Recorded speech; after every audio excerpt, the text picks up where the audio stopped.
I'm Australia's youngest property mogul. I'm 27 years old and have 72 properties. He calls himself the Cash Kid, in the fast lane to success well before he could get a licence. If someone told me that I'd be here in 10 years from 10 years ago, I would have said, you're kidding. I paid $140,000 for this one. I paid $130,000 for this one. They rent for $600 a week, and if I was to sell them today, I'd double my money.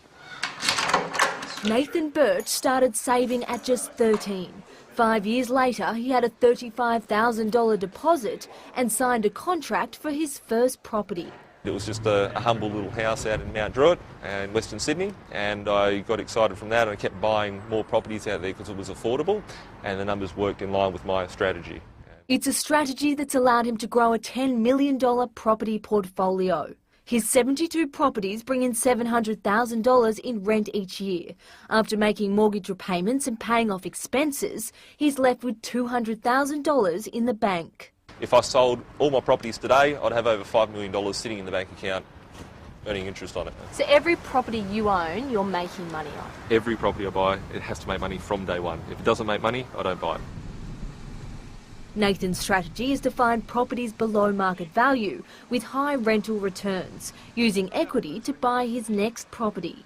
I'm looking for properties that are bread and butter properties, so I want properties which appeal to the masses. It could be a house, a unit, a villa or a block of units, so be it.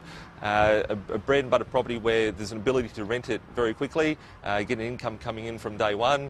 He bought this Mount Druitt house in 2004 for $248,000. $170,000 below market price. Today it makes him $327 a week clear. He purchased this property in Orange for $55,000, almost $100,000 below market value, and another $104 a week profit is coming in. And this three-bedroom house in Cranebrook, New South Wales was $66,000 below market value, making him a profit of $94 a week. With any property purchase, there's three main keys that I have to have as a must, and that's buying the property below market value. It has to have a positive cash flow, neutral to positive cash flow, and it's in a prime area for capital growth. And I think investors do take that medium to long-term view, and they enables them to accrue these sort of portfolios that we're seeing. As the housing market slows and interest rates remain on hold, property developers say they're facing one of the worst markets in 20 years. To compensate, they're offering discounts and incentives of up to $50,000. So if you're a home buyer, now has never been a better time to buy.